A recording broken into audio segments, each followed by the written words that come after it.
السلام عليكم ورحمة الله وبركاته.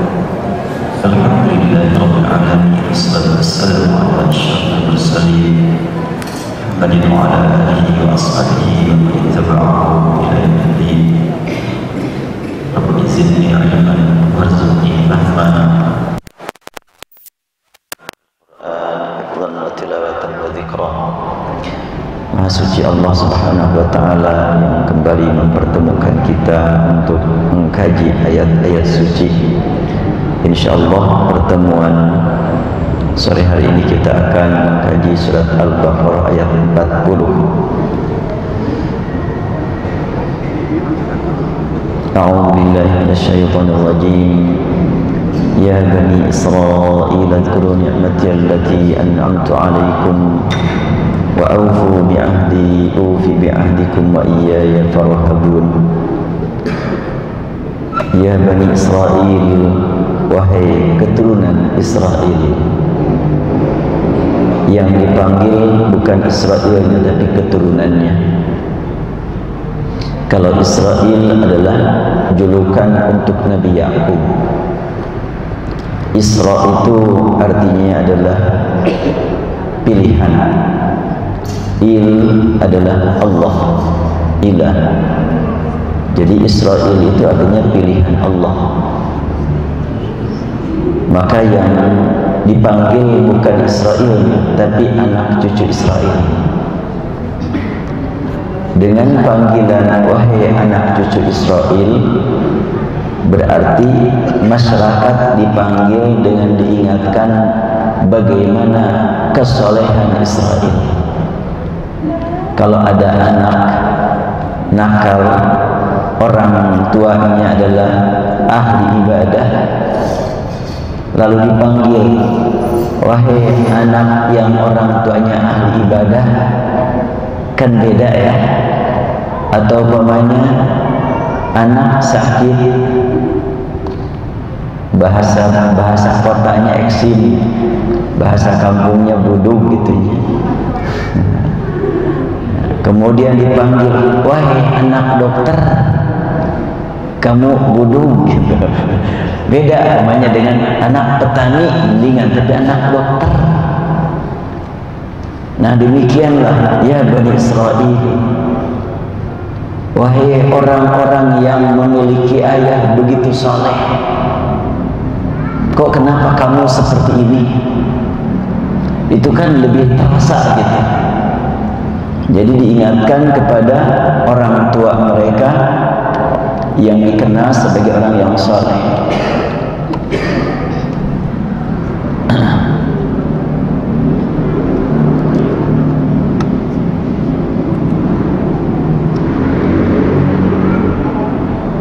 Ya, sekarang akan saya ikuti saja ini tafsir Asy-Sya'rawi.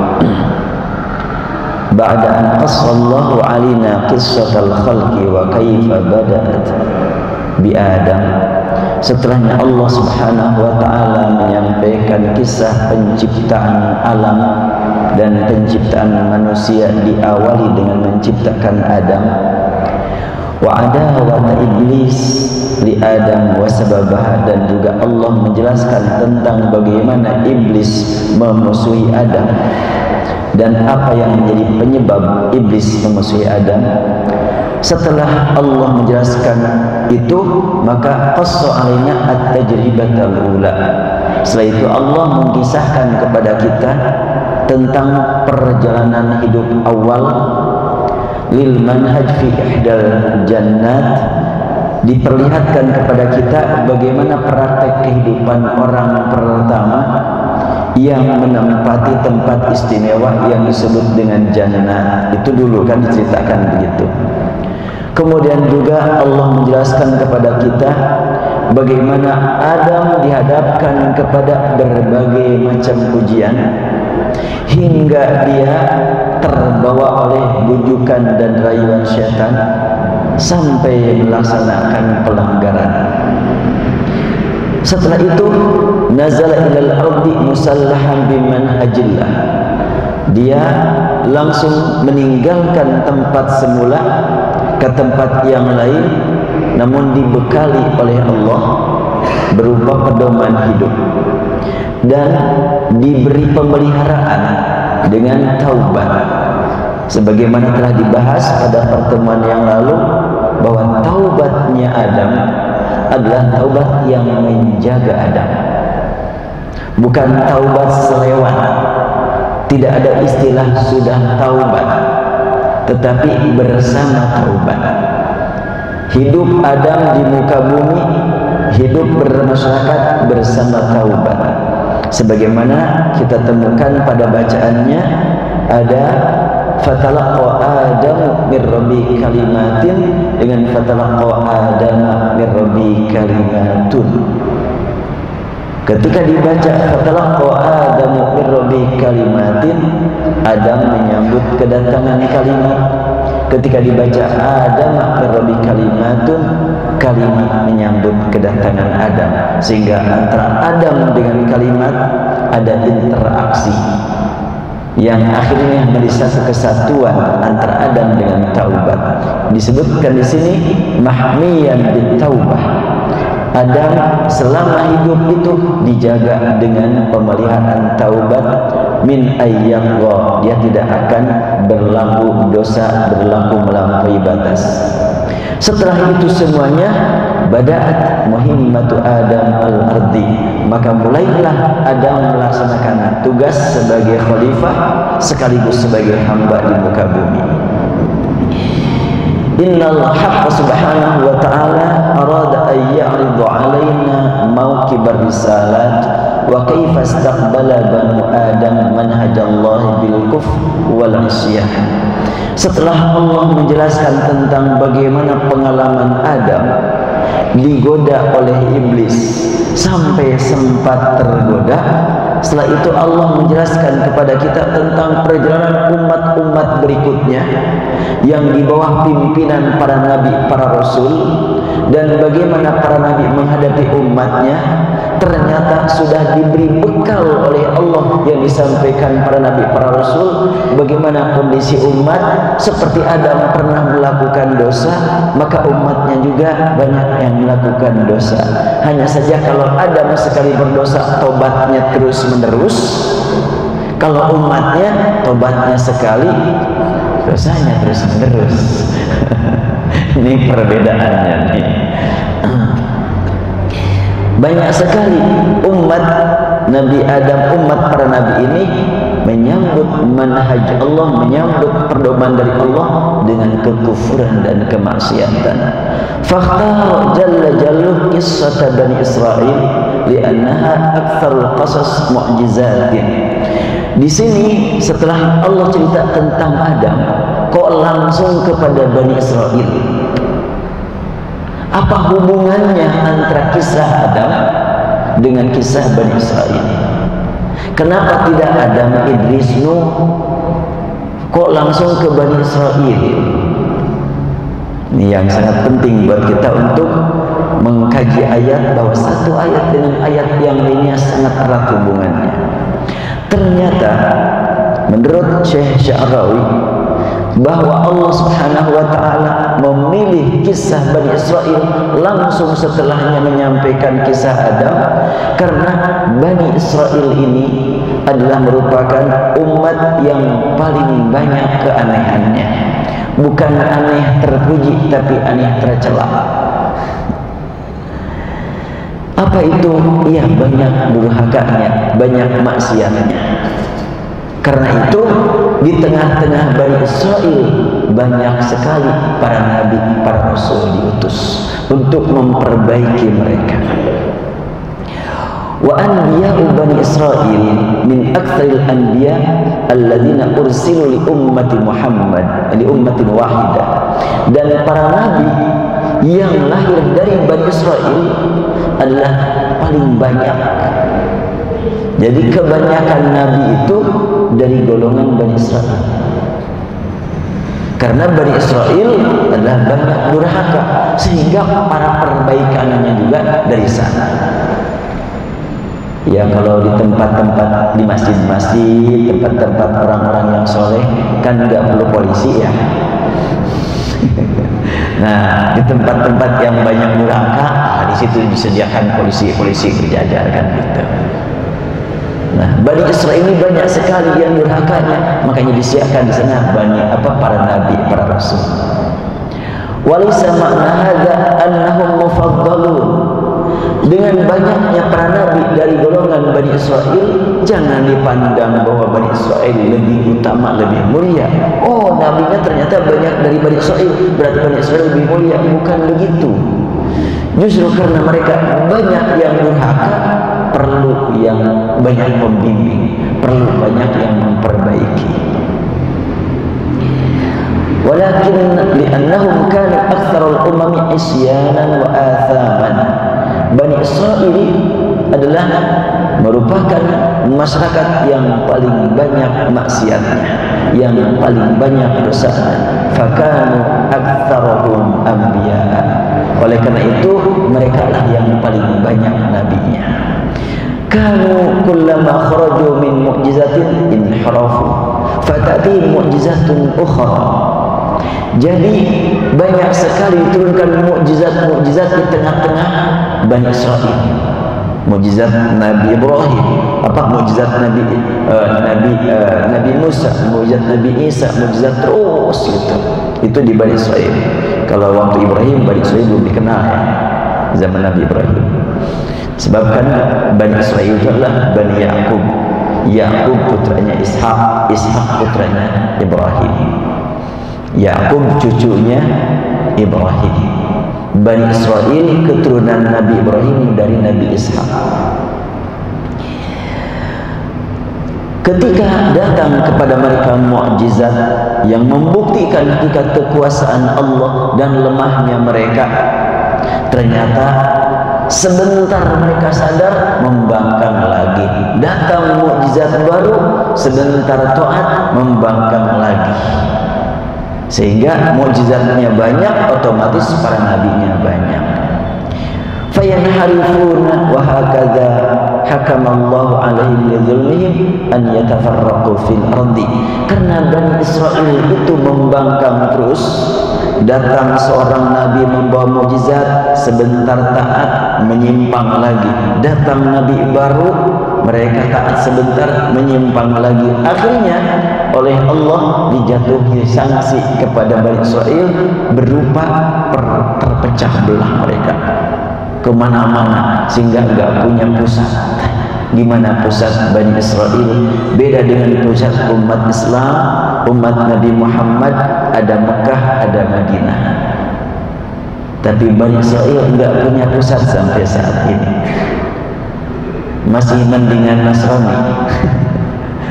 Ada pusatnya mereka, ada patikannya lah gitu. Walaupun sebetulnya bukan tempat kelahiran atau tempat turunnya ajaran Nasrani kan patikan itu. Tapi mereka punya pusat begitu. Yahudi enggak punya pusat.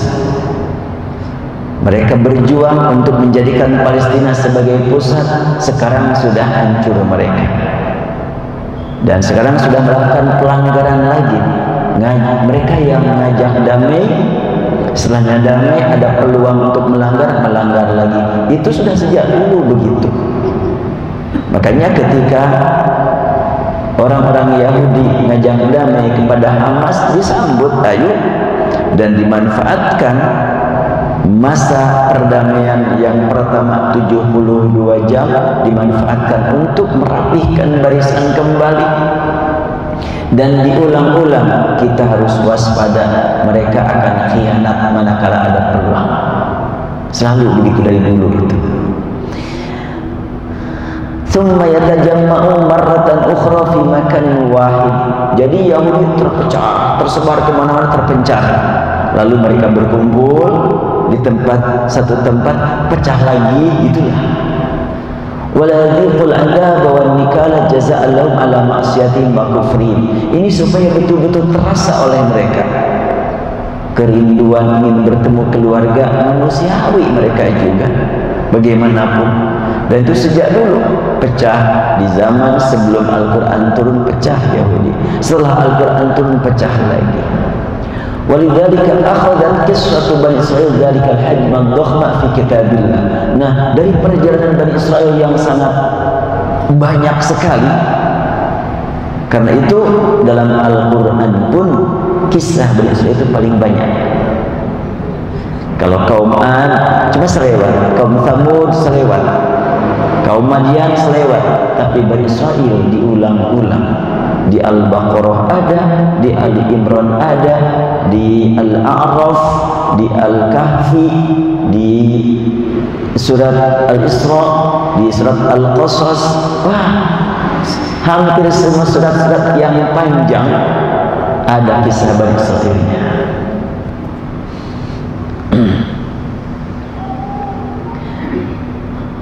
Wa fi tasbih Rasulullah sallallahu alaihi wasallam. Jadi sebetulnya diangkatnya kisah Bani Israil itu adalah untuk membekal Nabi Muhammad agar semakin disiplin, semakin konsisten, semakin kokoh keimanannya, dan juga semakin kuat niatnya. Fa Musa alaihissalam alladhi arsalahu Allah ila Bani Israil min ulil azmi minar rusul. Nabi Musa alaihissalam yang diutus untuk menyebarkan ajaran tauhid di tengah-tengah Bani Israil termasuk ulul azmi. Ulul azmi yang 5 dari mulai Nabi Nuh, Ibrahim, Musa, Isa, Muhammad, itulah ulul azmi. Apa ulul azmi? 5 orang rasul yang memiliki kekuatan niat, semangat, tidak pernah menurun. Betapapun banyak tantangan, rintangan, ancaman, tetap jalan terus. Hasilnya cuma sedikit, enggak terpengaruh. Nabi Nuh 950 tahun berdakwah, pengikutnya cuma belasan orang, enggak kesel, jalan saja, yang penting melaksanakan perintah Allah. Kita kadang-kadang baru ngajak 1 orang, 2 orang, kemudian responnya negatif, cukup kecewa, berat gitu. Mau datang doi. Tapi bagaimana para nabi terdahulu? Enggak demikian. Walidzalika fa innaka tajidu fi tarbiyatan awwalan wa tarbiyatan tsaniyah. Jadi dengan adanya kita memperhatikan perjalanan Nabi Adam, hubungkan dengan perjalanan Nabi Musa, hubungkan dengan perjalanan Nabi Muhammad, kita akan mendapatkan tarbiyah, pendidikan bagaimana cara melaksanakan tugas dan kewajiban kita sebagai hamba. Wala budda an natafita ila qaulil haqq subhanahu wa ta'ala ya Bani Israil. Sangat penting bagi kita untuk perhatian serius. Kenapa Allah memanggil mereka dengan panggilan wahai anak cucu Israil?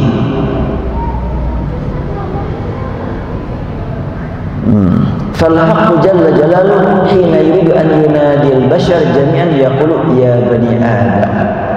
Jadi panggilan kepada mereka dikhususkan, dihubungkan kepada Yakub, yaitu Israel.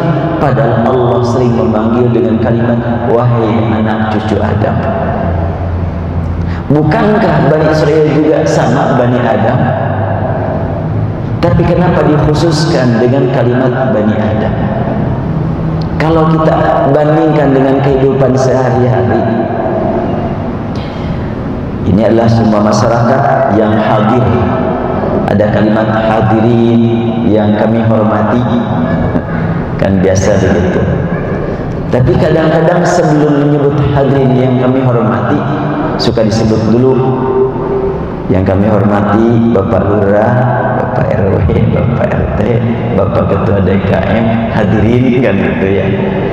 Semuanya juga hadirin, kenapa disebut satu persatu? Berarti ada perhatian serius. Ini juga begitu. Panggilan ya Bani Israil di ayat yang lain ya Bani Adam. Ketika ada panggilan ya Bani Adam, Bani Israil juga termasuk di dalamnya. Tapi kalau cuma dipanggil ya Bani Adam, Bani Israil enggak perhatian. Maunya dipanggil khusus. Baik, panggillah khusus, panggilannya dihubungkan kepada orang soleh, yaitu Israel. Nah, kalian ini kenapa begini? Israel itu orang soleh, kok kamu enggak? Jadi ketika Allah memanggil manusia dengan ya bani Adam, ya bani Adam khudhu zinatakum inda kulli masjid, wahai bani Adam ambillah perhiasanmu untuk masuk masjid. Kemudian ya bani Adam la yaftinannakum syaitan, wahai bani Adam hati-hati jangan sampai kalian tergiur terbawa bujukan dan rayuan syaitan. Limadha yukhatibuna Allah Ta'ala biqawli ya bani Adam? Kenapa Allah kalau memanggil kepada kita dengan kalimat wahai anak cucu Adam? Li'anna yuridu ayyudzakkirna bi ni'matin alaina mundu bidayatil khalqi. Allah memanggil kepada kita dengan bani Adam agar kita sadar tentang hakikat diciptakannya manusia. Dari apa Adam diciptakan? Dari tanah. Berarti kita ini asalnya dari tanah. Adam seorang asalnya, berarti kita semuanya dari satu orang. Wahai orang-orang yang berbangga diri dengan jabatan, dengan harta, dengan tampilan, kamu enggak ada bedanya dengan semua orang yang kamu hina. Sama di hadapan Allah, dari tanah, dari anak, dari Adam semuanya. Jadi kalimat ya bani Adam itu sebenarnya mengingatkan kita bahwa kita semuanya sama.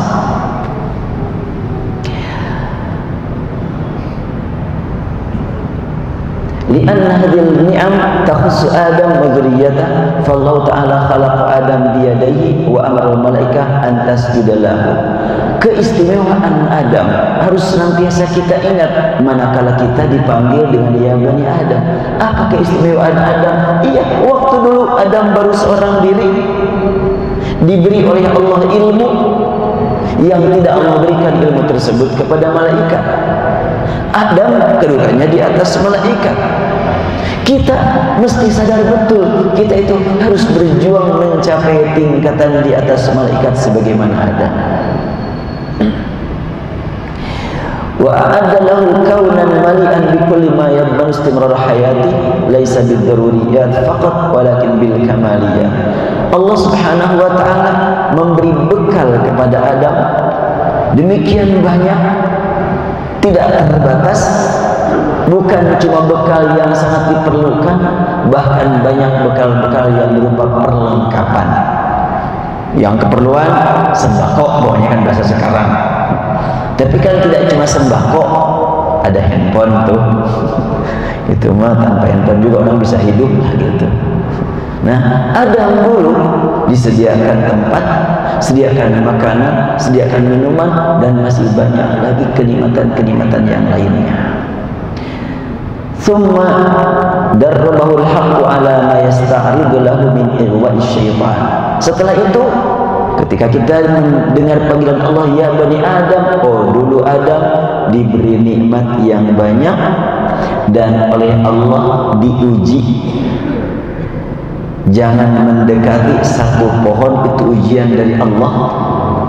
Dan ternyata satu ujian bisa sekian banyak kenikmatan, ada satu larangan ternyata dilanggar juga satu larangan itu. Padahal yang bolehnya enggak terhitung, larangannya cuma satu, dilanggar juga.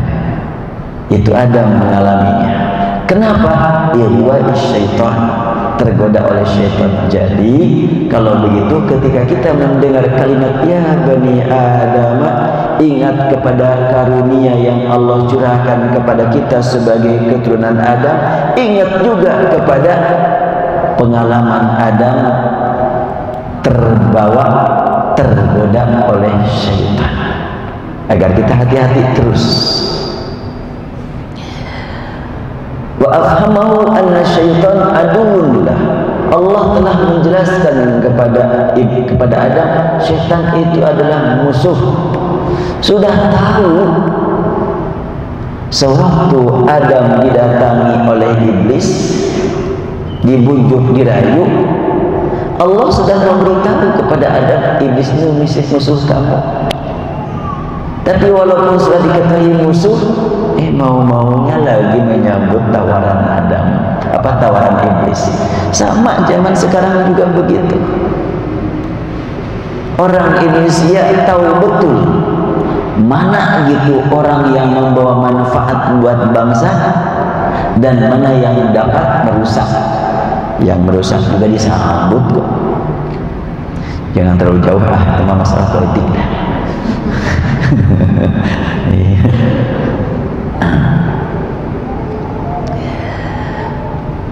Summa 'allamahu kalimat taubah liyatuba 'alaihi wa amaddahu bi ni'amin la tu'addu wa la tuhsa.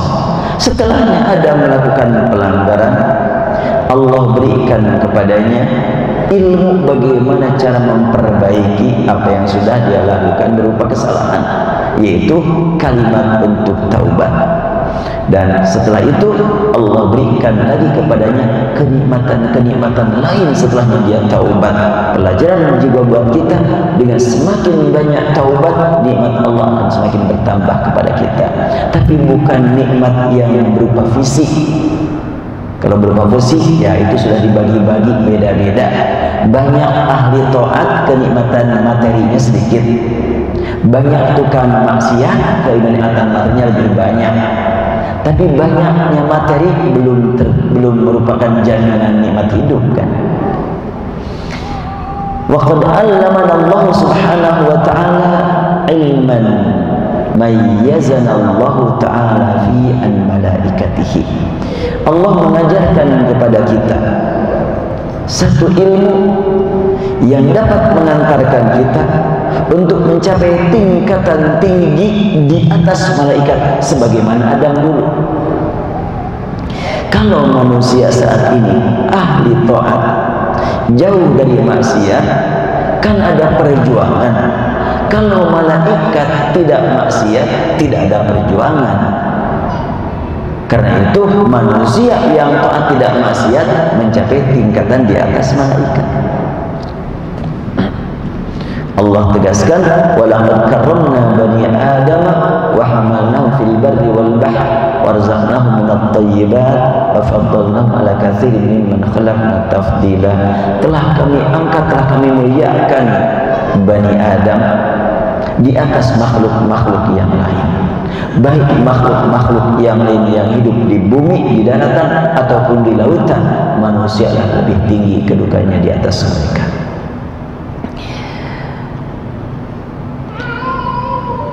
فالله سبحانه وتعالى يريد أن يذكرنا بكل ذلك حتى نخجل من أن نرتكب معصية بعد كل هذا التكريم للإنسان.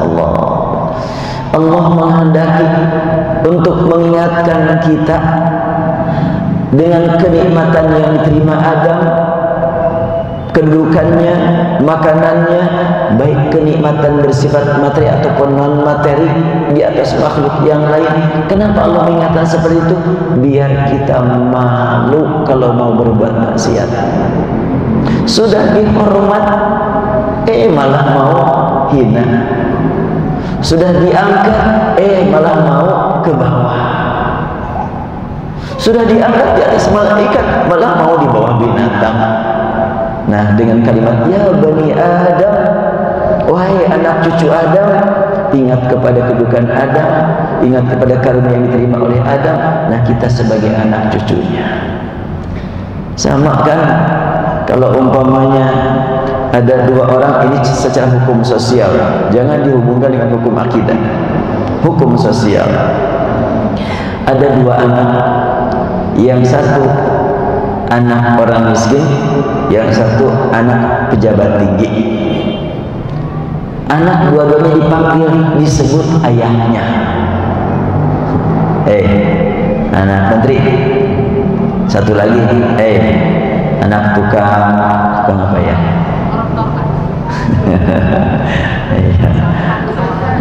Ya, kan akan terasa tuh. Nah sekarang, anak Adam, bukan anak iblis.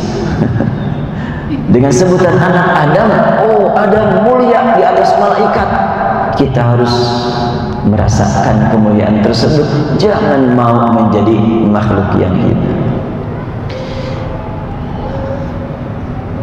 Lidza kana yajibu an nadhalla syakirina 'abidina tiwala hayatina fi hadhihi dunya.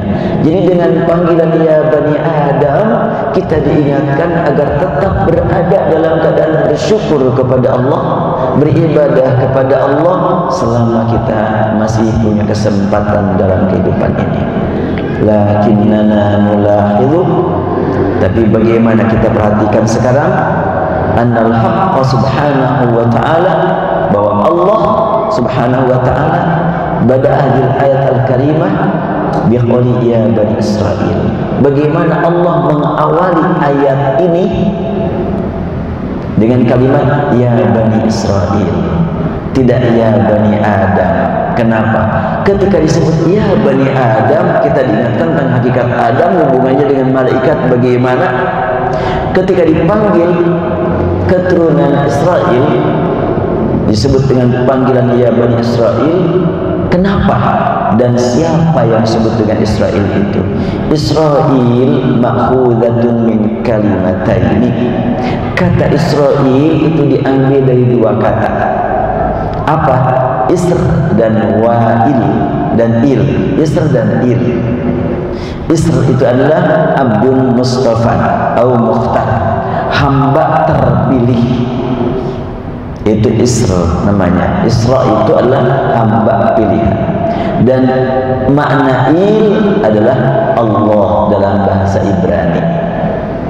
Jadi Israel itu artinya Abdullah atau Mukhtarullah atau Mustafallah, pilihan Allah.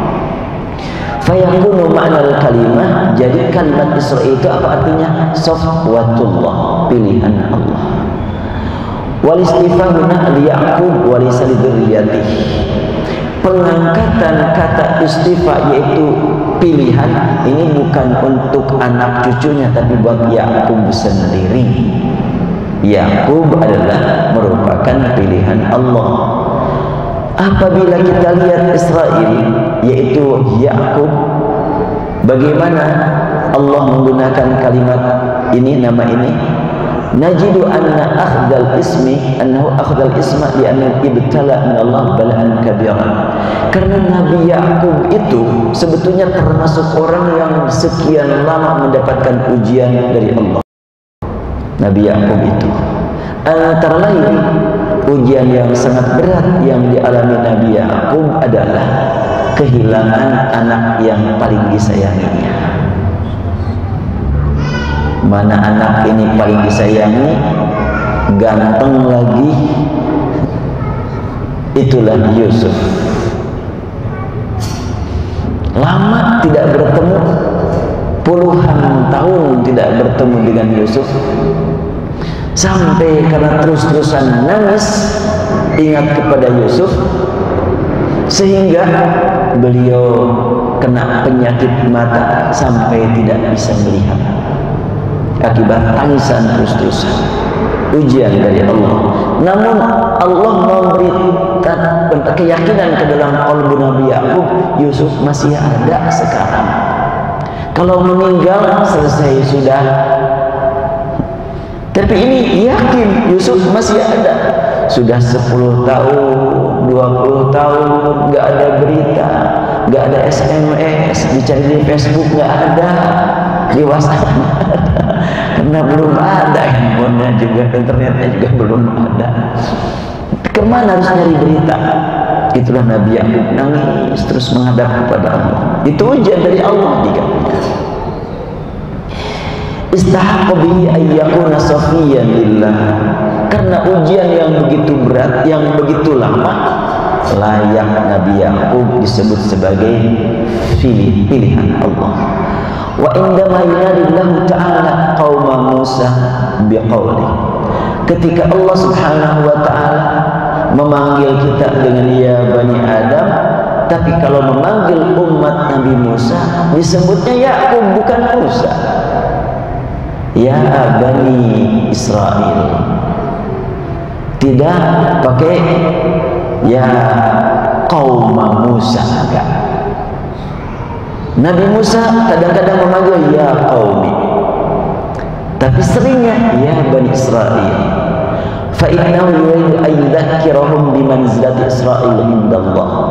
Allah memanggil Bani Israil dengan panggilan Bani Israil, tidak Bani Adam, karena mengingatkan mereka tentang betapa sabarnya Yakub, betapa tawakalnya Yakub dan dekatnya Yakub kepada Allah. Begitu lama menghadapi ujian. Fadhkuru ma wasakum bihi, wahai Bani Israil, ingatlah oleh kalian semuanya apa wasiat Yakub. Yakub berwasiat ketika mendekati wafat. Apa wasiatnya? Am kuntum syuhada'a idh hadara Ya'qub al-maut idh qala li banihi ma ta'budun min ba'di qalu na'budu ilahaka wa ilaha abaika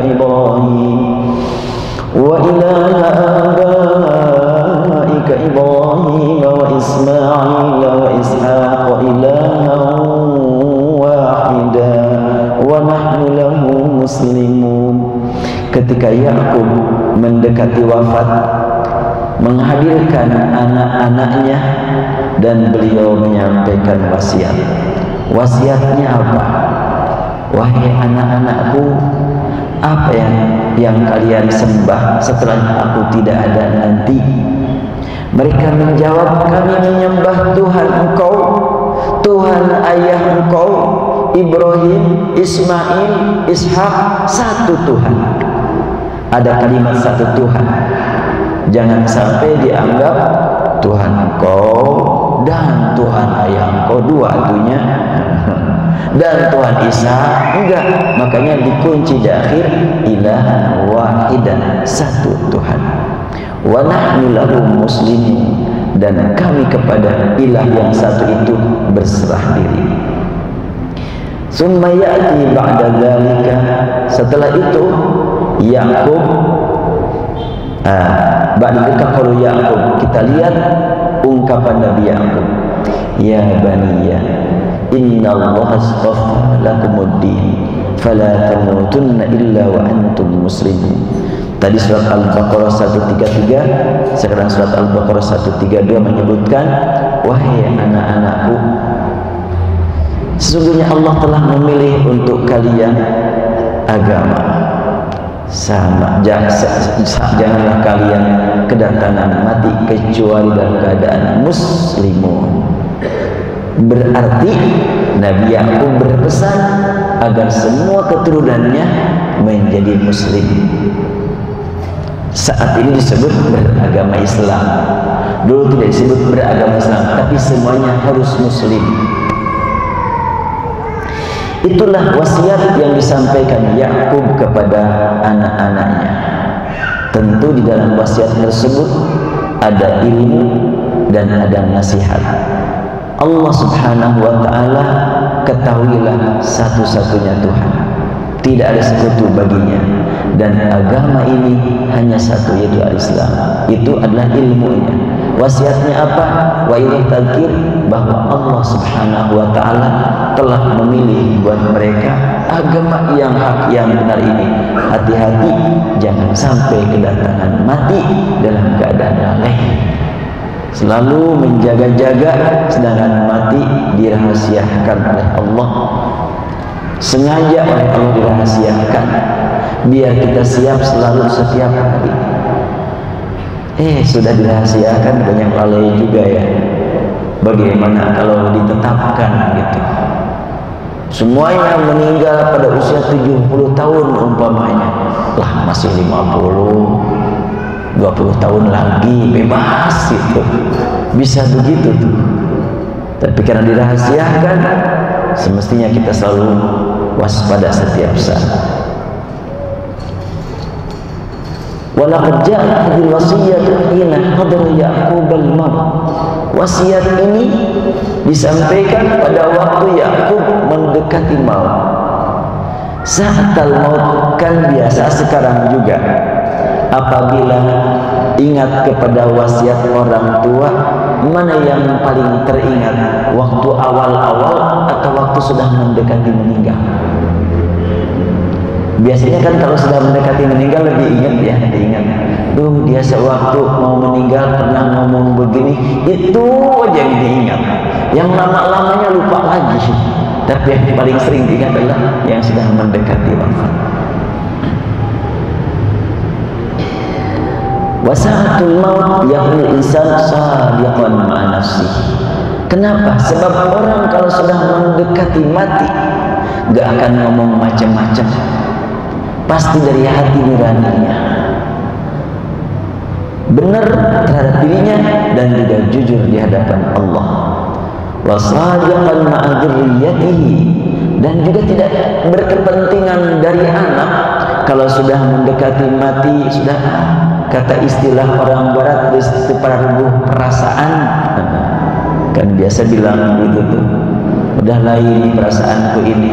Kalau sudah begitu, dia betul-betul ingin menyampaikan apa yang sebenarnya buat anaknya. Gak mungkin gitu direkayasa omongannya. Demikian pula Nabi Yaqub. Faka'annahu subhanahu wa ta'ala hinama yaqul ya bani Israel yuridu ayyudhakirahum bi Israel wa huwa Yaqub wa kaifa tahammala wa dhalla sabiran wa wasiyatu lahum sa'atal maut. Ketika Allah memanggil keturunan Israel dengan panggilan Bani Israel, Allah mengingatkan kepada mereka, Yaqub itu orang soleh, Yaqub itu orang sabar, Yaqub itu adalah orang yang tawakal. Dan itu disampaikan wasiat waktu menjelang mati.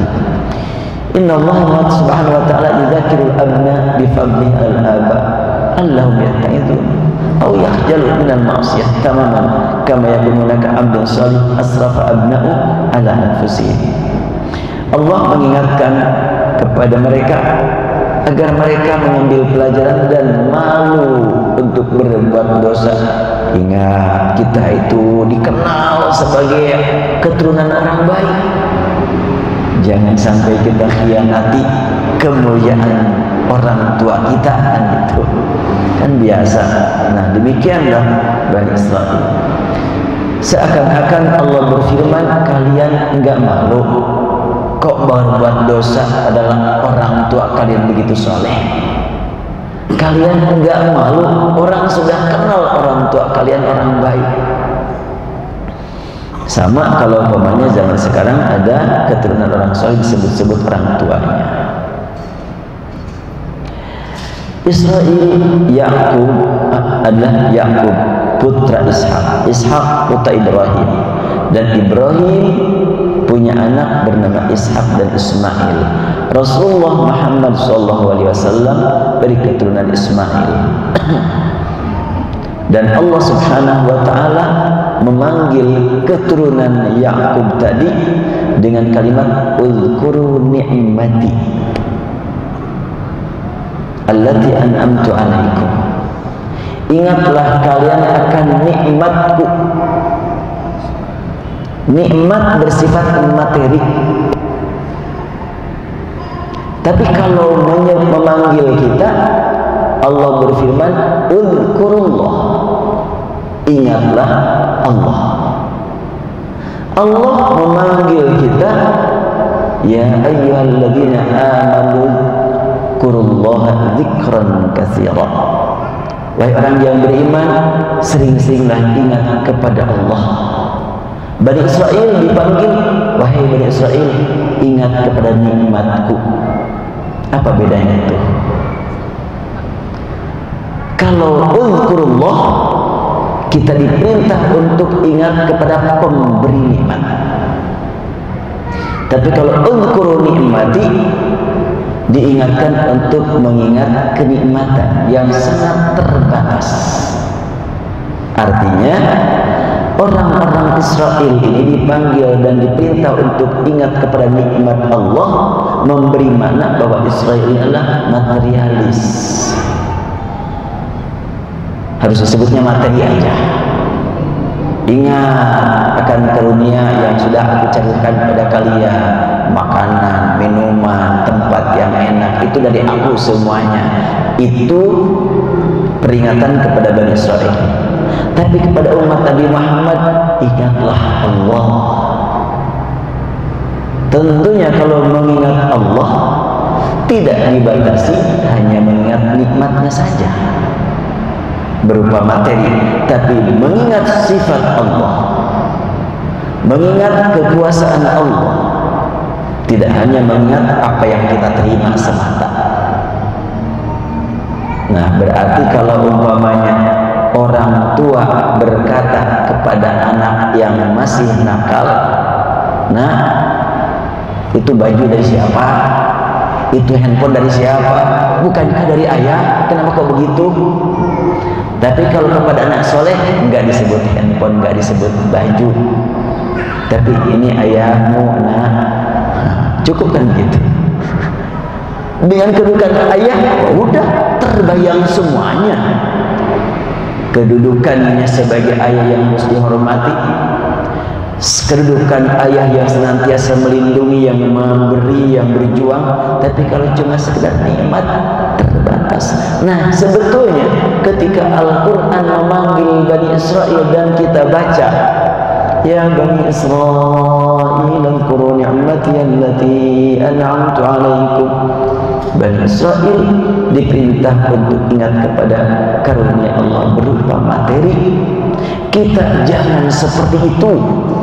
Kita harus ingat kepada Allah pemberi segala-galanya, bukan sebatas pemberi materi.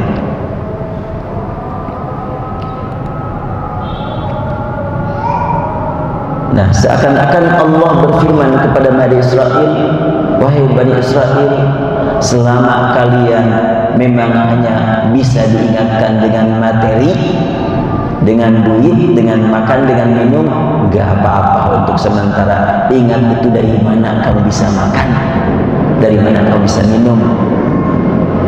Ingatlah itulah dariku yang bersifat materi, kenikmatan yang bersifat materi. Tapi kalau kepada muslimin enggak begitu. Umat Islam, umat Nabi Muhammad bukan umat materialis. Makanya ya ayyuhalladzina amanu dzkurullaha dzikran katsiran. Baik, kita stop dulu. Ini Bismillahirrahmanirrahim. Alhamdulillahirabbil alamin. Wassalatu wassalamu ala asyrafil mursalin Muhammadin wa ala alihi wa ashabihi wa man ittaba'ahu ila yaumiddin. Kita lanjutkan sedikit lagi.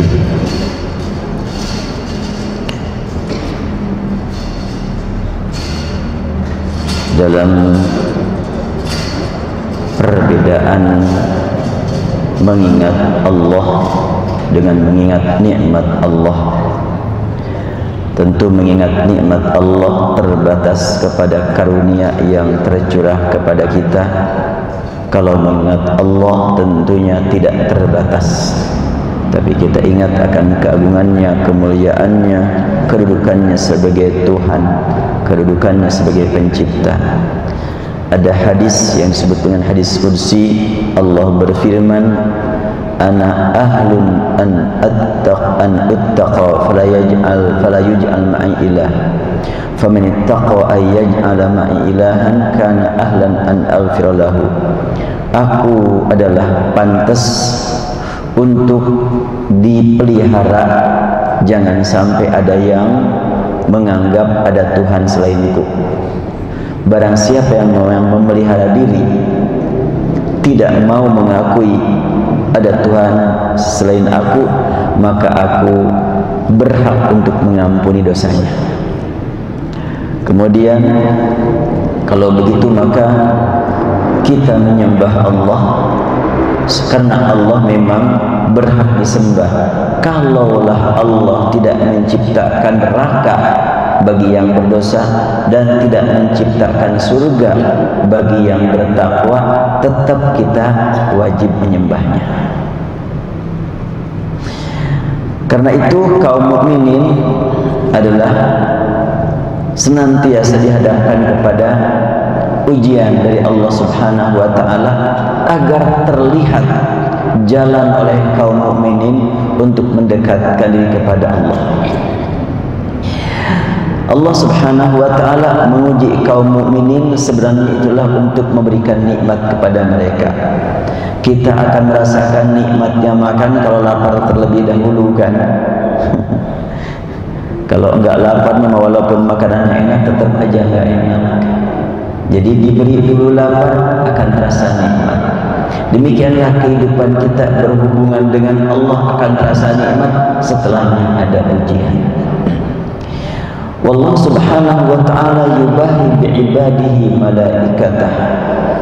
Allah suka memperlihatkan kepada malaikat kebanggaannya dengan menampilkan hamba-hamba yang suka ibadah. Dan Allah berfirman, seakan-akan Allah berfirman kepada malaikat, innahum ya'budunani lidzati. Karena tadi kan perintah ditujukan kepada kita untuk ingat Allah, bukan ingat nikmatnya. Maka Allah berfirman kepada malaikat, tuh manusia menyembah aku karena melihat zat aku, karena menghendaki zat aku. Malaikat berkata, ah, mereka mah menyembah engkau karena banyak nikmat yang engkau curahkan kepada mereka. Begitu pandangan malaikat. Maka Allah berfirman, sa'abidha anhum wala yazaluna yuhibbunani.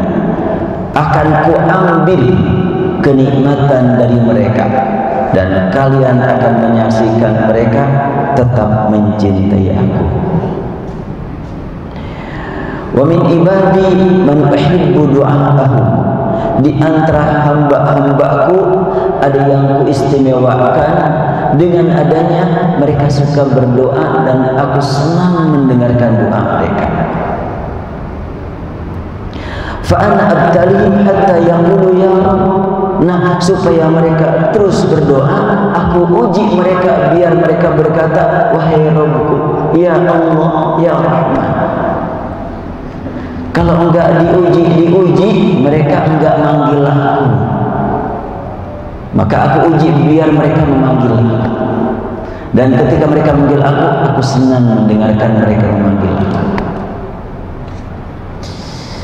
Lianna aswatahum yuhibbuha Allah subhanahu wa ta'ala. Jadi Allah cinta kepada suara mereka yang digunakan untuk mengatakan ya Allah, ya Rabbi.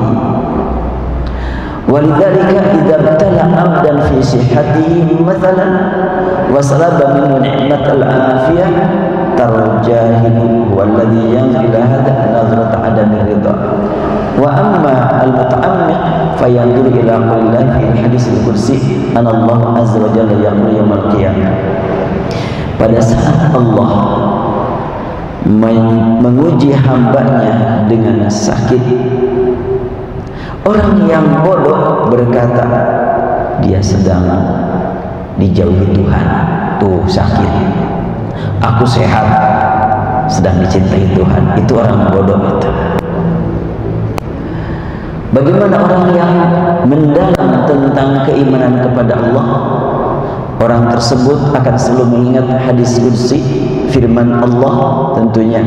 Allah subhanahu wa ta'ala nanti pada hari kiamat berfirman, ya ibna Adam maridtu falam ta'udni. Wahai anak Adam, dulu aku sakit, kenapa kamu tidak menjenguk aku? Maka Bani Adam berkata, ya Rabb, bagaimana engkau menjenguk engkau? Aku menjenguk engkau, kan engkau adalah Rabbul Alamin. Maka Allah berfirman, ama alimta anna abdi fulanan marid falam ta'udhu. Bukankah engkau ingat dulu ada hambaku yang sakit dan kamu tidak menjenguknya? Ama alimta annaka law unta lawajadtani. Bukankah kalau engkau menjenguk orang sakit, kau akan menemukan aku di situ? Karena kan ketika kita menjenguk orang sakit karena Allah, kita akan memperlihatkan di hadapan Allah sebagai yang sayang kepada hambanya, dan kita akan memohon kepada Allah, paling tidak mengucapkan syafaat Allah. Berarti kita menemukan Allah di situ. Itu yang disebut dengan menjenguk aku. Kemudian falau faqada, al-mu'min nikmatal afiyah fala yai'as fa inna Allah ta'ala yuridu an ya'isha ma'al mu'min. Allah ma'al mu'min.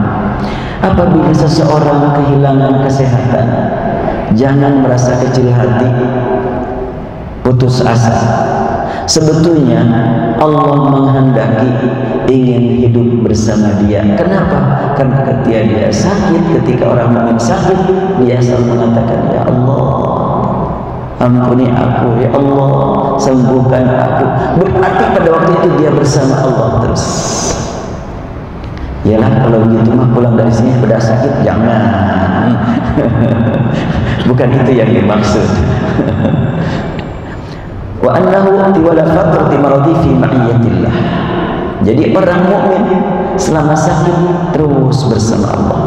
Walidzalika hina yaqulu al-haq tabaraka wa ta'ala ya bani Israil udhkuru ni'mati allati an'amtu 'alaikum ma'naha illam takunu mu'minin ladzi fastahi an tartakibul ma'siyah bi ni'mati allati an'amtu 'alaikum.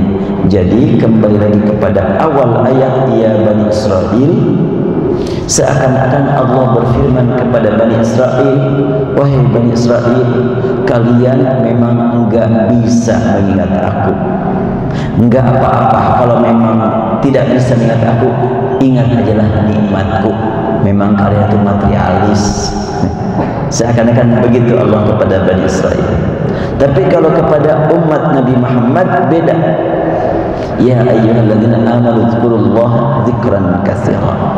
Wahai orang yang beriman, ingat Allah dengan sering-sering. Masih panjang, nggak akan tamat. Ya, kita cukupkan dulu. Barangkali kalau ada yang mau bertanya, satu atau dua orang saja, silahkan. Ya, enggak. Di ayat yang ini sebelumnya, sekolah orang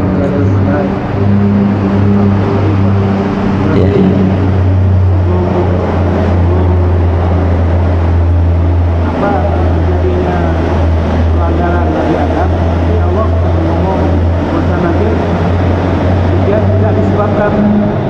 karena pelanggaran Nabi Adam, masa Adam diturunkan ke muka bumi.